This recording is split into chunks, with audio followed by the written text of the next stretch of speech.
What I find so amazing, when I look around and I see so few people here, yet, you know, when you go to, if I can put it in this way, when you go to the white community and they see this type of workshop, I can tell you right now, this hall would be very full.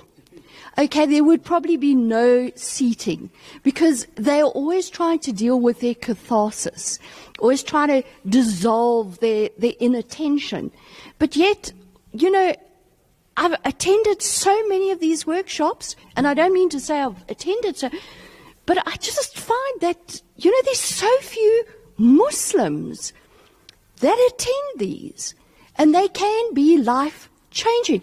So as a revert, I think what I find is the Muslims think they know everything. No, I'm sorry.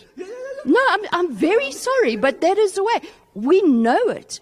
And when you give up, when you stand in front of a Muslim audience to give a lecture, to give a talk, it is so challenging because you look at their faces and there isn't rahmah, there is, I know it, I know everything.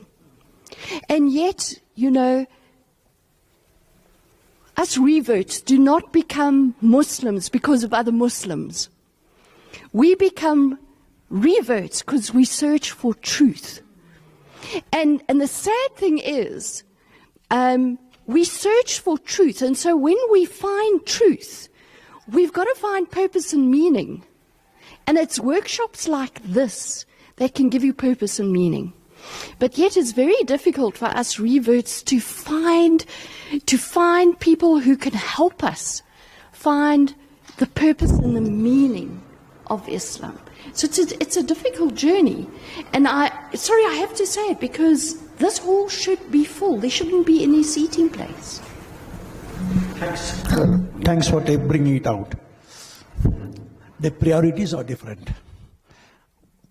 Now, they say that the whites or the European, they spend 80% of their income money from here to here.